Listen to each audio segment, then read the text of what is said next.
One of the things over the last couple of years that Jim Baker and I got to participate in, it was called the Historical Structure Review for the Beauvais Amaro House. And again, they were very receptive to ideas, data.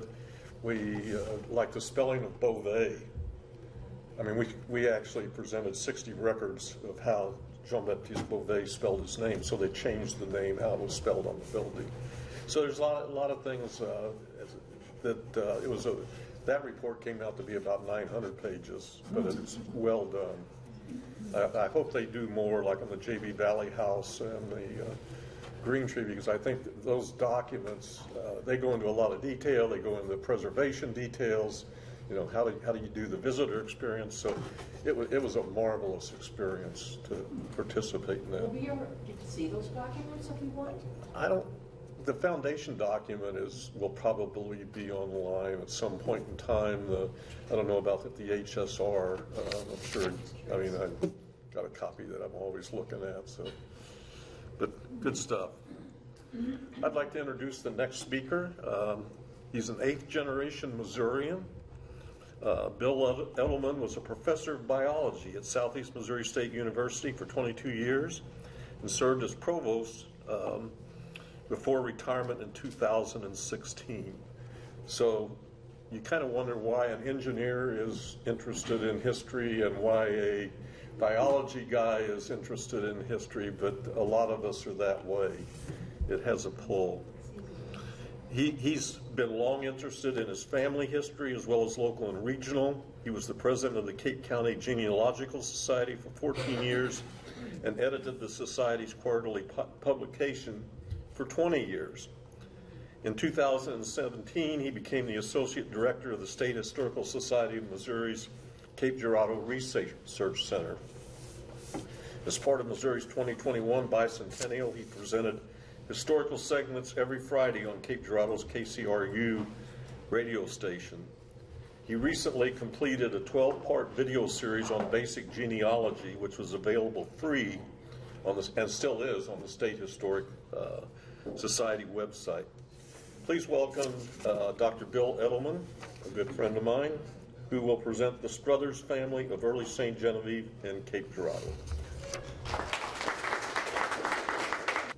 Actually, when Bob asked me to present something, his initial suggestion was on Louis Larmier in St. Genevieve. He spent time here before he went down and founded Cape Girardeau. And I said, you know, really to do justice to that, I need to read French, and I don't read French. So this is a fallback idea, and actually started with, I was researching one of the families that married a Strother, and it kind of branched from there. So first of all, before I launch into the Strothers, and it is a pretty illustrious family, although this branch in Missouri that I'm going to talk about is not quite that illustrious, but some of the descendants of Strothers include General George Patton and President Jimmy Carter. So it's a family that's got some pretty deep roots. But it also has some research challenges. These people could not think of any more given names, so they kept reusing the same ones over and over and over. So I think that's a pretty common thing. So you find a lot of Benjamins and Williams and Georges, and especially French Strother. French Strother is a name that you find a lot in Missouri, but one of the most illustrious French Strothers was actually a delegate from Virginia to the Continental Congress. And that's, if anyone's heard of French Strother, that's usually the one they've heard of. They had frequent moves. They were pretty footloose people, and a lot of the different families, Strother families, took the same route. They moved to Kentucky and then from Virginia and then to Missouri and other places. There are also some other prominent branches in the late territorial and early statehood period in Missouri. George French Strother is one of those. I'm not going to talk about him. He's not part of the family I'm interested in, but he was here pretty early because he was a representative from Virginia before he moved out to Missouri, and he came out here to be receiver of public money at the land office in St. Louis, which usually meant that those guys never went away from those jobs poor. They always managed to somehow find good land, since they were sitting right on top of all the maps and knew about it. So he had land in just about every county in eastern Missouri at one point. I'm not going to talk about him, though. There were also a family of Strothers in Pike County pretty early. And then there's a well-known Captain French Strother who was an educator and did some other things in Callaway County quite early. So I'll dispense with those, but the main challenge with the family I'm talking about is you got to sort these guys out before you can get to the ones I was interested in. So more specifically, I'm going to talk about the Benjamin Strother family. And there's a lot of Benjamin Strother families, but it's the one that came in here early before the Louisiana Purchase. He came from Virginia, but I'm not sure where. There's actually a William Strother Society, which is named after the immigrant Strother who came to Virginia in the late 1600s. And they say he was son of another Benjamin who was found in King George County, Virginia. But the only thing is, I delved into that and it doesn't work. The guy's wife's name was Anne. Our guy's wife was Mary, and is obviously Mary pretty much all along. And also the dates don't work out. The guy that they're saying is this guy actually was a much older guy. So I don't know exactly where he came from. It could be Culpeper County, Virginia, or one of the other families that was in Virginia. He probably had a lot of children, but I can only document definitely 4 and probably a 5th. So I'm going to talk about each of those children after I talk about Benjamin, because they complete the story early on for the family in Missouri. The probable oldest one was a William, probably born around 1776 and died between 1822 and 1830, actually in Mississippi, as we'll see. Samuel was probably the most illustrious of the siblings, children of Benjamin. Born about 1780, died in, it should be January 1847. I somehow missed that editing. Anne, who is known to have married Samuel Bridge in the non-Catholic marriage register, you can find this, for St. Genevieve. And Samuel Bridge pretty much was a neighbor of Benjamin Strother for Benjamin's whole life. Other than that, he didn't make a lot of ripples, other than just marrying the daughter Anne. There's possibly another French Strother that I'm pretty sure belongs as a child of Benjamin, although I can't say for sure. He was born about 1785 and died in February 1849. And there was something mentioned about a child being born to a 40-year-old woman. In genealogy circles, I look at that and I think, yep, okay, no big deal there. That happened.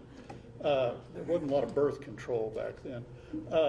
So George D. was another son, and I would have rejected him otherwise as a son, but he was the administrator of Benjamin's estate, and it says right in the docket, son of Benjamin Strother. And he was born 1796, pretty much on the nose, and I've got several records on that, and died between 1862 and 1870. So Mary Davidson, Benjamin's wife, was having children over quite a long period of time, but I look at my own paternal grandmother, and she probably went beyond that with my dad.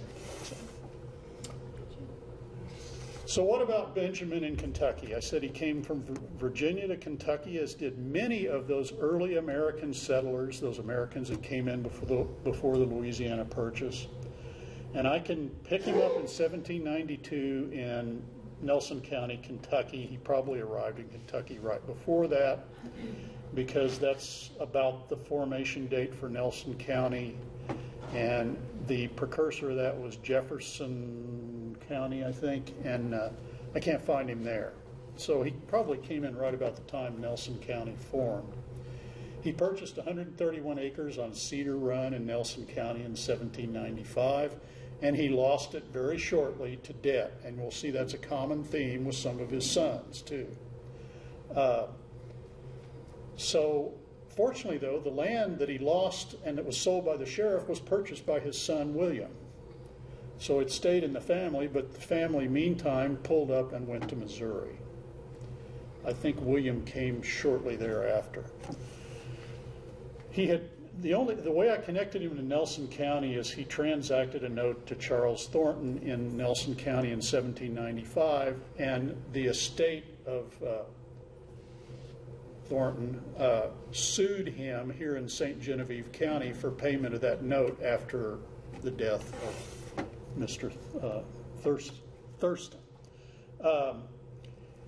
So he was on the tax list in Nelson County until 1795, and I don't know if he was there much longer or not because the 1796 tax list in that county is partial.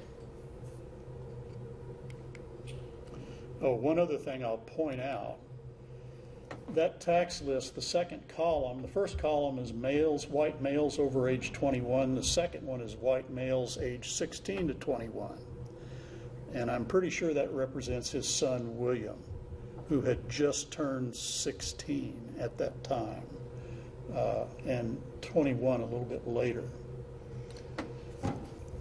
Okay, so onward to Missouri. Some of the people that came with Benjamin Strother, and a lot of these people traveled in groups, of course, and some of them actually spent a little time in Kaskaskia before they came across the river. I can't document that Benjamin Strother was in Kaskaskia, but it's possible he could have been there for about a year. But he settled on Saline Creek in 1797. I can't find an original record for that, but Houck's History Missouri states that. Meantime, William sold that land in Kentucky on October 23rd, 1797, and a concession wasn't issued to Benjamin Strother until 1799 in January by Governor Trudeau. So he was there, apparently, for a time before he actually got the land issued to him. In 1799 also, they actually abandoned, this was on the Saline. I'll talk about that grant here in a minute, but Osage were raiding in 1799, and many people pulled back from the Saline, which really isn't that far west, and came back into St. Genevieve to escape the possibility of Osage raids. Apparently things were okay by the next spring, so they moved back out in spring 1800. This eventually became Survey Number 93 when the Board of Land Commissioners for the U.S. government confirmed the grant. And they had lived there from 1799. They apparently stayed on it for at least 4 to 5 years till about 1805. Today, if you want to go visit that land grant, the boundary of it actually is right at the intersections of Highways Z and N, and then Highway N and Roth Cemetery Road run right through it. And apparently a later owner established Roth Cemetery, and that's the bottom photo. I actually went out and was able to visit it. Looks like pretty darn good land to me. It was bottom, moving over to Saline, and I have no idea why they abandoned it, unless it was for a reason I'm going to talk about in a minute. This particular grant was confirmed in 1808 by the Board of Land Commissioners. Now, if you know anything about the land confirmation process as it played out, the first commission were real sticklers for detail, and they didn't confirm a very high percentage of the land grants.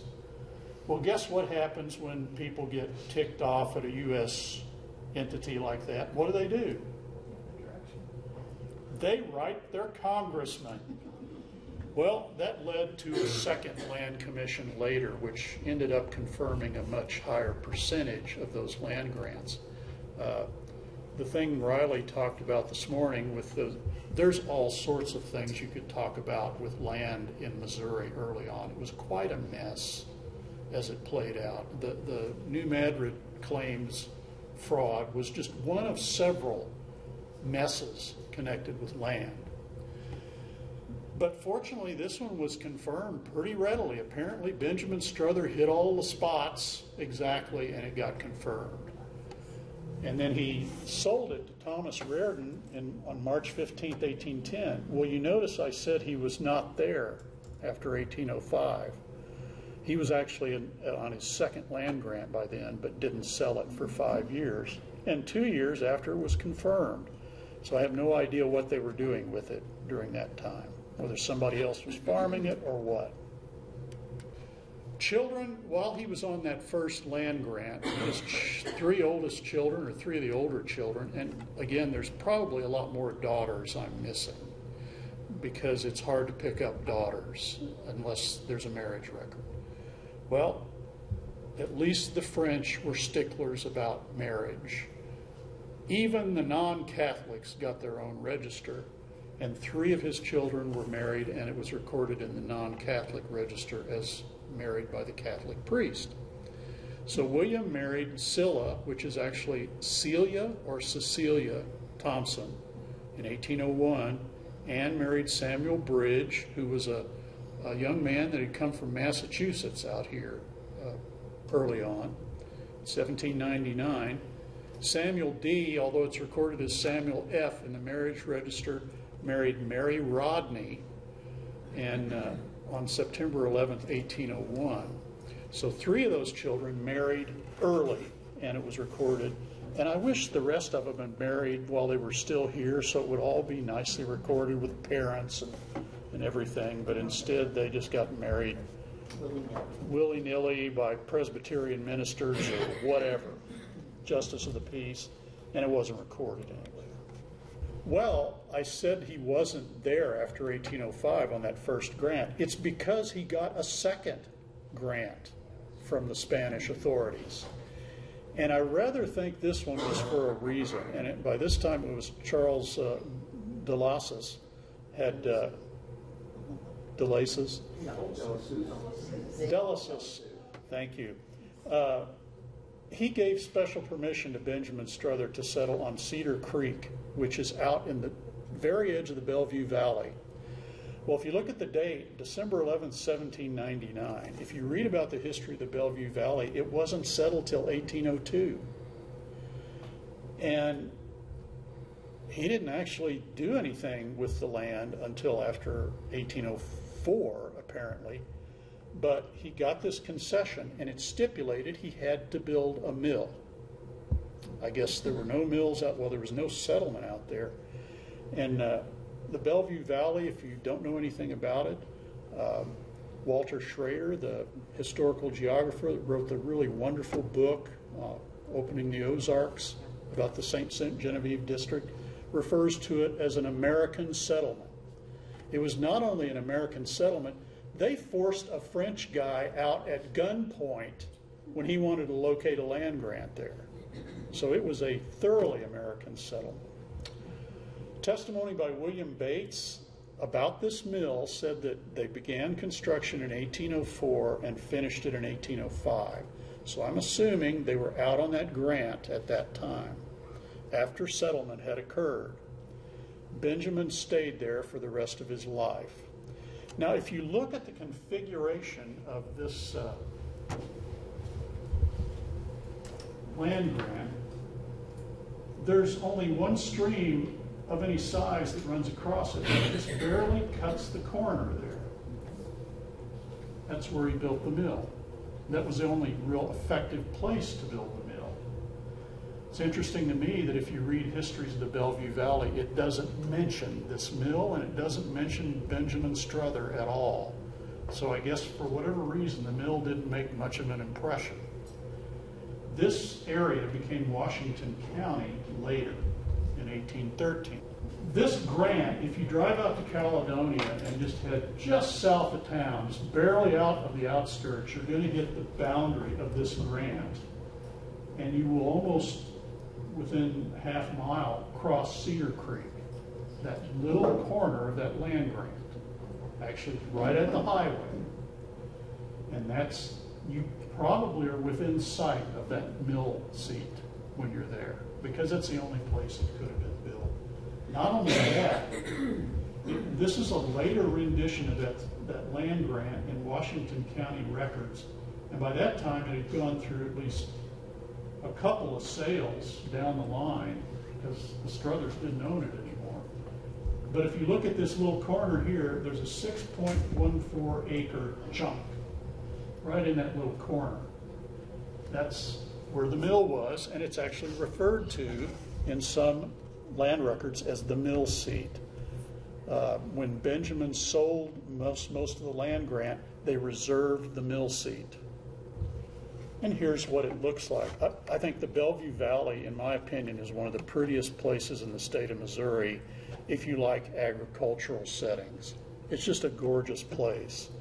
Volcanically, it's a chunk of land that sunk while the surrounding land rose due to volcanic activity. And I don't know if it was grassland originally. It certainly would make sense to me that at least part of it was natural grassland, but it certainly today is mostly pasture land.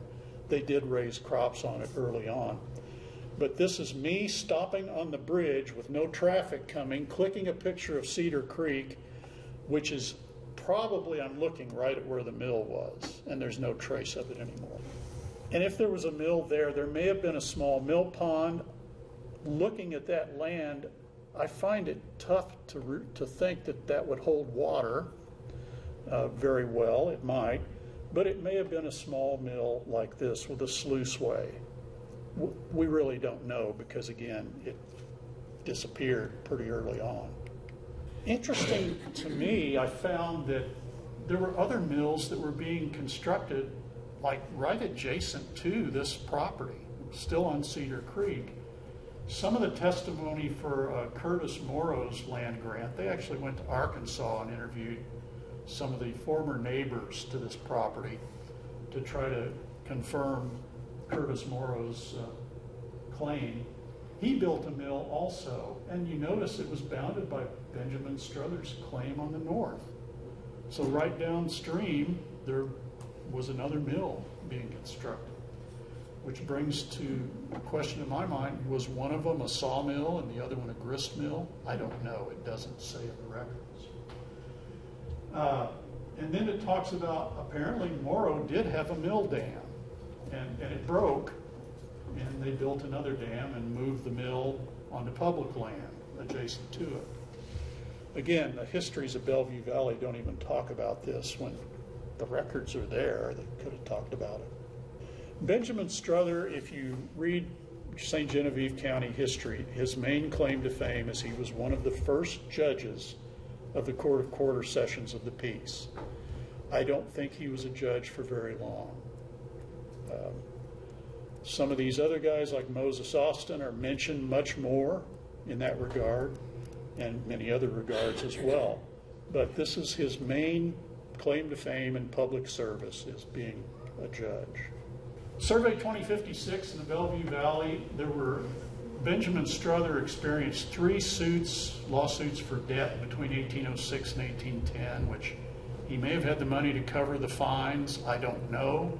But in any event, in 1810, he also posted bail for William, and we'll talk about William in a minute. So by 1813, he sold 400 arpents of 600. This was a 600 arpent grant. And then in 1815, he sold the remaining 2 arpents, but reserved the 6.14 acre mill seat. No further mention of the mill seat until in 1839, it sold for non-payment of taxes. Part of the problem, Benjamin Strother died right at the end of January 1820 because he does have a probate file for Washington County. It consists of a bond for the administrator. That's it. If you look at Washington County probate records right after this, it's like the probate court vaporized for 2 years. I don't know why, whether the existing book was recopied and they lost the records or what happened. But there's no other information about his probate that would have had additional children in it and all of that other detail. So he lived pretty quietly for the rest of his life. He did appraise, was an appraiser for property in 1812, but then for the next 8 years, you don't hear anything about him until he dies. This is the only document, by the way, that identifies George D. Strother, son of the deceased. So that's definitely his son. I'll talk about the additional children because this family really kind of is a typical early settler family, pre-Louisiana Purchase, and some of the kids stayed put and some of them had more wanderlust than others, so they are pretty typical. One of the kids that stayed put was this French Strother that is probably a son. I can separate him from all the other French Strothers by his age and by his location because he didn't budge. He was always in Bellevue Valley or nearby. He signed a petition supporting Governor James Wilkinson in 1805, which goes to show that people oftentimes do trust bad politicians. If you know anything about James Wilkinson, he actually was an agent for the Spanish government and when he was an American governor. So this is very close to where Benjamin Strother lived, and he was a charter member of Bellevue Presbyterian Church, which is in Caledonia. He settled on land eventually a little bit farther south that he purchased in 1837, which is in Iron County today, and died in February 1849. He did have some property, and he has a probate file that his probable son administered, but not a lot of detail on him. He kept a low profile. Of all the other French Strothers that kept a high profile, this one didn't. George D. Strother, the young son that administered his estate, actually apparently had a little bit of wanderlust in his youth. He was in St. Charles County for a time. He actually signed a petition up there for a post road when after the War of 1812. He was there till almost the time his father died. He also enlisted in the War of 1812. If you read his bounty land warrant application 3 times, apparently they could only find records on 2 enlistments. But one of those was in 1813, the other in 1815 after the war was actually over. This is a very interesting bounty land application file. I've often read these, and there's tales of battle heroics and travel and all of this exciting stuff. And then you read about one like this, where his service the second time was the company stopped, they were on the river, put the boats in, stopped so that some of the men could go out and go hunting and get some meat. He was one of those men. Well, he apparently wandered farther than the others. He came back, no ships, no boats. So he's, well, what do I do? Well, the closest installation was Fort Howard up in, I think it's up in Lincoln County today. It's near where the Battle of the Sinkhole was fought. And so he just found his way to Fort Howard, and he said, spent his time reconnoitering and spying, which tells me he was just hanging out until his time was up. And then he later found out that the company had disbanded without him because I guess the war's over, or nearly over. They disbanded and didn't tell him and didn't get word out. So he just went home. And he got 120-acre land warrant for that. His later life, he returned to Bellevue Valley by about 1820. He married and lived nearby. Don't know what his wife's name was. The last 20 years, he lived on land that he bought with one of his bounty land warrants. He had a 40-acre one and a 120. And he sold the 120, but he kept the 40 and cashed it in. And if you've never seen one before, they had to surrender those warrants at the land office. So you don't find them unless you go to the National Archives. That is the 40-acre land warrant, which I've got a person that I trade research with that dug that out for me in Washington. So that's a real bounty land warrant from the War of 1812. He was a farmer and then later listed as a carpenter in the censuses. And he ended up moving down into Iron County as well. which moving into Iron County is not much of a move if you're in the Bellevue Valley. It's right on the border. William Strother, the oldest, moved around a lot, and I don't know why, but I have a suspicion why. The first record we find of him in Missouri was he actually contributed 15 piastres to the King of Spain in 1799. They wanted a patriotic contribution, which was kind of an arm twist, I think. And so he did, and he was listed in New Bourbon at that time. He married in 1801, as we saw before. By the next year, he was in Cape Girardeau district. He returned in 1803 up to St. Genevieve district, and he purchased land in Bois Brûlé, Bottoms, and then he sold it in 1804. This is a common thing with William. Buy something, sell it quickly. I think he was trying to make money. He contributed $20 toward the establishment of an academy in St. Genevieve in 1805, as many men did. And he also, at the same time he was up here, he bought and sold a tract in the course of one day in Cape Girardeau and Bird Creek, which, again, I don't know what was going on there. I don't think he made a lot of money on the deal, but some. When he was in the Cape Girardeau district, he was very active for that 1 year he was in Cape Girardeau. Louis Larmier, the commandant, was asked by the governor to put together a militia. Moshkua renegades were actually Creek Indians. It was a group of Creeks, and they had kind of gone a little bonkers in the southeastern part of the state in the New Madrid district. And that culminated in they wanted to buy liquor from David Trotter, who had apparently sold them liquor before, and he wouldn't do it again. And so they killed him.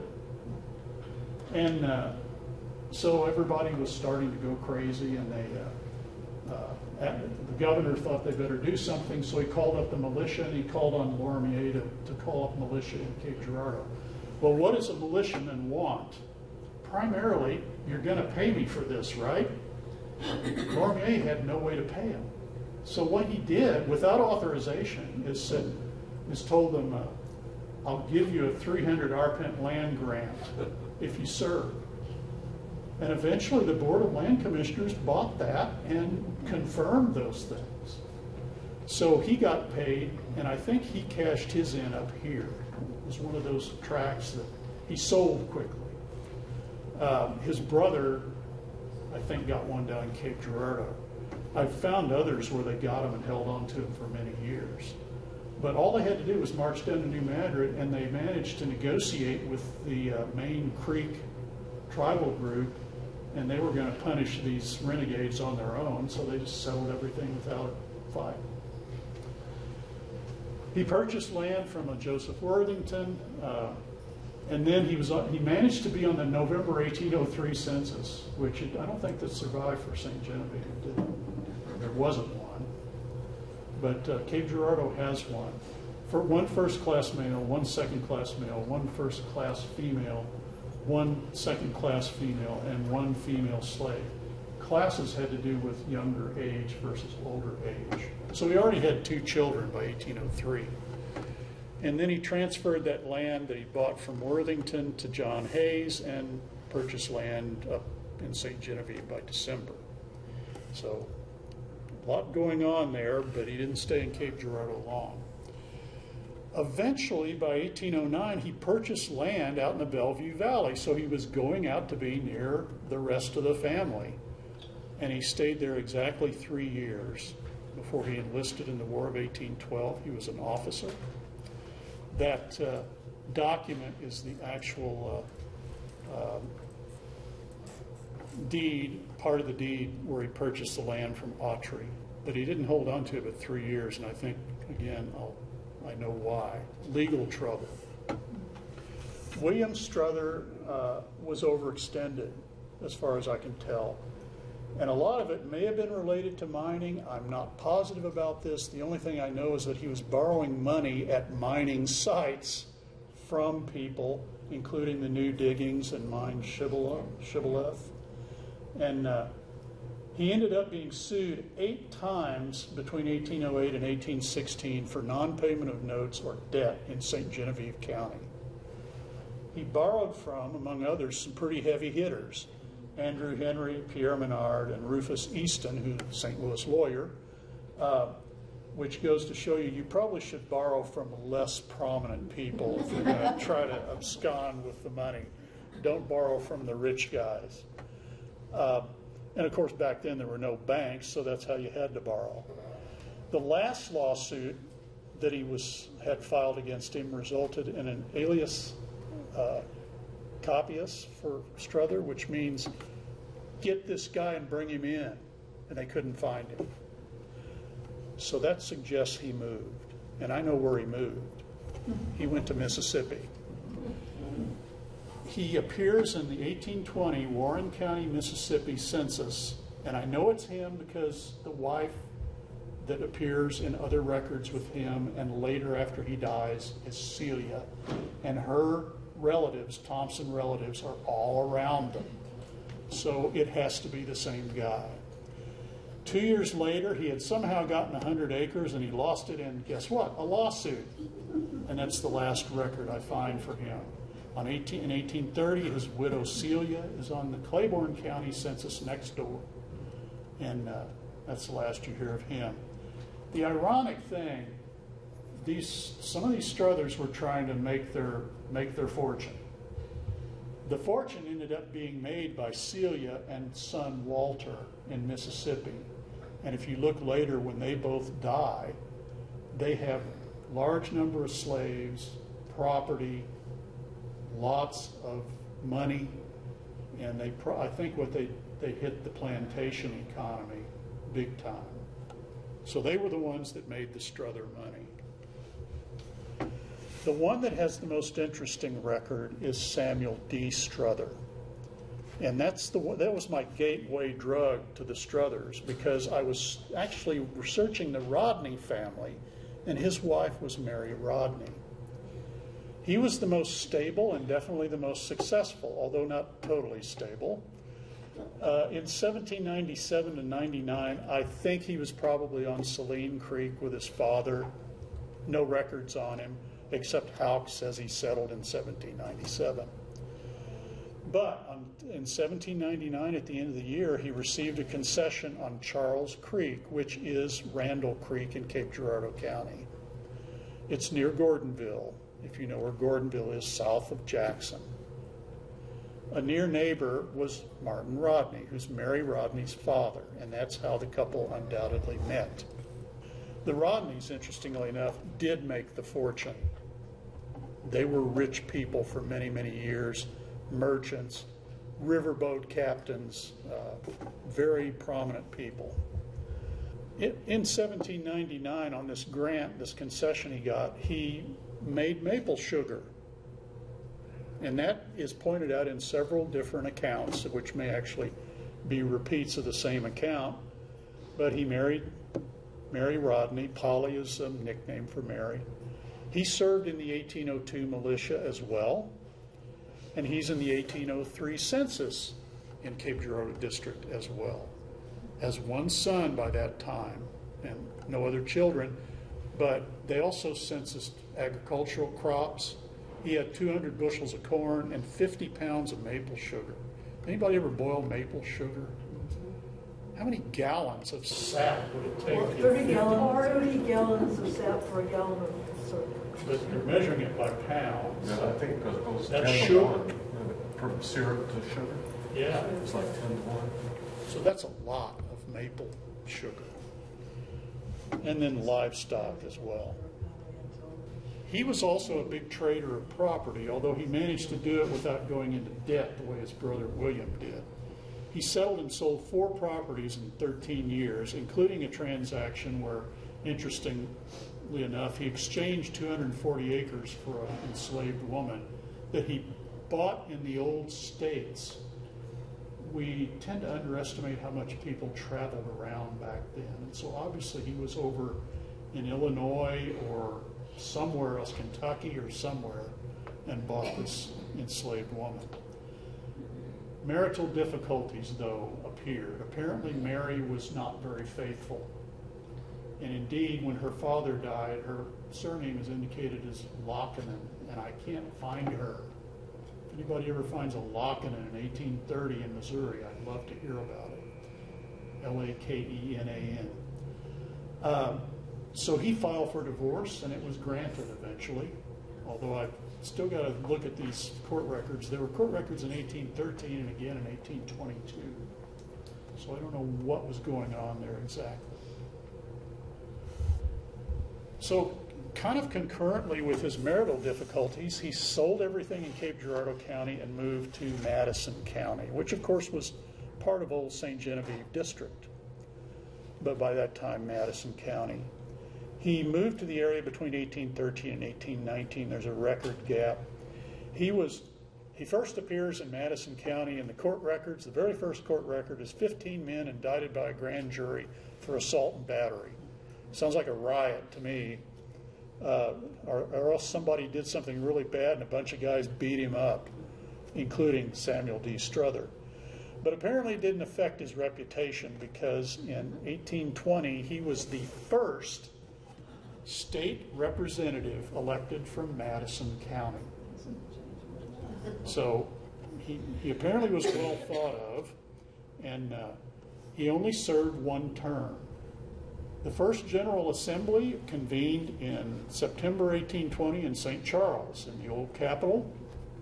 They elected David Barton and Thomas Hart Benton senators. They organized 10 new counties and fixed the seat of government at St. Charles until 1826 and set up all the district court boundaries. It was quite a busy session in terms of getting the state set up. Otherwise, it was not particularly productive. You look at the legislative record and what he voted for and against, and a few main things stand out. He was part of a committee to draft a memorial to Congress to ask them to accept installment payments for preemption land under the 1814 Preemption Act. Judging from what I've seen of land records, I'm glad they didn't do that. This would have been yet another major mess. They had enough trouble with credit sales, much less installment. The record keeping would have been a nightmare. So Congress didn't go for that, but Strother was one of the ones that drafted the memorial. He brought a petition from Madison County favoring several constitutional amendments, which were generally pretty popular ideas. They included some that are mentioned below here. He favored a new location for a seat of government, which of course they fixed on Jefferson City eventually, and favored amendments to limit the salary of judges, which was a big stickling point in the Constitution originally and how it was set up. Everybody thought these judges were getting too much money. 6-year term limits for Supreme Court justices, which I don't think ever flew. And also abolishing the office of Chancellor, which was set up in the Constitution, and they did abolish it eventually with an amendment. Favored the establishment of schools under the new Constitution. He also opposed allowing naturalized citizens to stand for governor, which I think stood for a while in Missouri. And also, the Constitution outlawed clergy from serving in elective or appointed office, and he was in favor of that. Eventually, he left Madison County. He had remarried to a woman named Elizabeth by this time, and by 1822, interesting deal, he was apparently big on trading land for various other things like slaves, and in this case, trading land for land. He negotiated a trade for land he had in Madison County with a Spear family in exchange for land in New Madrid County. And the family then left Madison County for southeast Missouri. Why New Madrid? It's an unhealthy, nasty place, prone to earthquakes, as we learned this morning. Why New Madrid? Well, several reasons. Better farmland. I hate to have to farm in Madison County myself, except for certain bottomlands.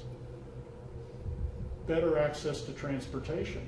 If you're going to raise a surplus, it'd be easy to market it. and also better access to business opportunities. I don't have a lot of detail on his business life, but quite obviously he was involved in business. He was on a business trip when he died eventually. So he spent the rest of his life here.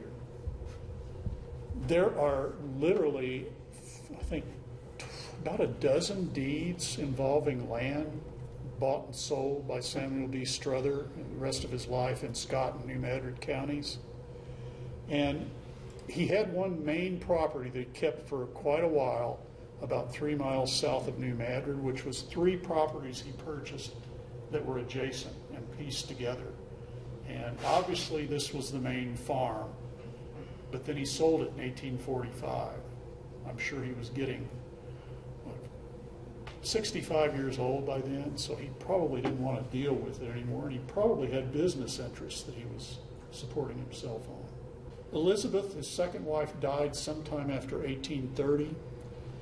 In 1847, he left somewhere around January 1st, late December, early January, for a trip and ended up in Smith County, Tennessee, and became ill and was unable to travel and died there within a week. His estate was relatively modest, but pretty healthy by the standards of the time. He had already settled land on his oldest son, James, by this time. His son, James, lived in Scott County, and he had sold the rest. So most of his estate was pretty, but there weren't that, interestingly enough, there weren't that many debts. There were some, but compared to many people in that time, there weren't that many. I think he learned from his brother's example. And this is, there's a document in his probate file that mentions his heirs. And I want to, last big point I want to talk about is the mystery of French Strother. It's another French Strother.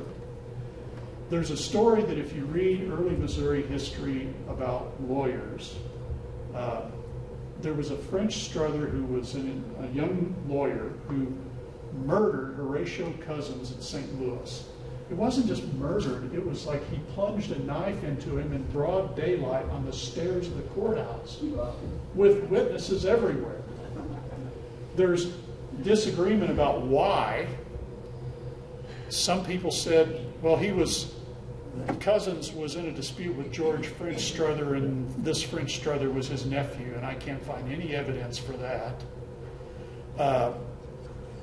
An argument of unspecified origin was another explanation, but for whatever reason, he was mad enough at Horatio Cousins that he killed him right there on the courthouse. Well, immediately they captured him and imprisoned him, and he was in jail awaiting trial, and he and 2 other men escaped from jail, and he was never seen again. And there's stories. The main story seems to revolve around he went to Texas or Mexico and spent the rest of his life there. The governor of Missouri actually issued a proclamation with a hefty reward for his return. That still didn't get any results. I wonder if he was Samuel D. Strother's son, and the reason is, if you'll notice in this probate document, heirs are French Strother, residence unknown. Could be this is the French Strother that committed the murder. And then it lists his other heirs. So what am I going to conclude about the Strother family? I've said they're a pretty typical American family that came in pre-Louisiana Purchase. They were of middling means. They weren't, poorest of the poor. They weren't richest of the rich. They had some importance, a little bit of political importance, but not a whole lot, because they had roles in early politics and settlement, and in several counties. They strove to be successful in land dealings with limited success. Only William's family ultimately profited, and that's because of his wife and son in Mississippi. So I think this family really just kind of exemplifies a lot of the early American settlers in upper Louisiana. Compared to the French, they were a lot more restless, moved around a lot, at least some of them did, and they had a desire to take advantage of changing opportunities and were willing to run wherever the opportunities were. So it's not an outstanding family, but it's a typical family for the time. So with that, if you have any questions about this Strother family, that's a repeat of the Bellevue Valley Land Grant, 2056, Survey 2056. So, well, thank you. I'd like to know more about the maple sugar production. Well, you do. If you look at that census for Cape Girardeau district in 1803, that was quite a big deal. I have an ancestor that lived out on Caney Fork, which is near present-day Millersville, and he had something like 25 or 30 pounds of maple sugar. So what happened to the maple sugar company? I mean, maple sugar company. Well, I know people in Perry County that now make a lot of money on maple syrup. It's still there. So there's a lot of work. It's a lot of work. Well, yes, it's a lot of work, but making sugar isn't any less work. Well, it was very popular here in St. Genevieve too. Down on the Saline, the old days had a sugar camp. I think there were 2 sugar camps down there. There was one on the South Gallery, and there was some up by the establishment. Sugar Bottom Road is named because of the sugar beets that were up there. Yeah, because it's a great product, but John? They shipped Do it you down happen to south. know where We Smith had County, record Tennessee is going on. located? Smith County, Tennessee is pretty far. I think it's over towards central Tennessee, if I'm not mistaken. So, I mean, I don't know what he was doing over there, but it almost had to be a business transaction of some sort. It was a big deal for his executor to run, or his administrator to run over there and settle things, because they had to pick up his clothing and his possessions and pay for his lodging and do that sort of thing. So it was, there's a pretty hefty bill in the probate file from the administrator for travel and retrieving those things. For what it's worth, we have a family name here in St. Genevieve. We pronounce it differently. It's Lakenan, L-A-K-E-N-A-N. But you mentioned... The only thing is I can't find that surname in 1830. Yeah, I know there's an insurance agency Yeah, out there. you can contact them. Yeah. I mean, no family history. There's also one in St. Louis that was in partnership, I think, with Jacob Hawken. But he was married already, and he died before this would have worked. Was Cousins a lawyer? Commissioner? Yes. If you look at the book Reminiscences of the Bench and Bar in Missouri, which is online in digital format, the story's in there, and there's a biography of Cousins in there. It seemed like lawyers like to go at each other. Well, you know, I guess they just can't, you know, get away from it after being in the courtroom. Smith County is just east of Nashville. Oh, okay. Carthage is the seat, and it's on the Cumberland River. It's still pretty far over there.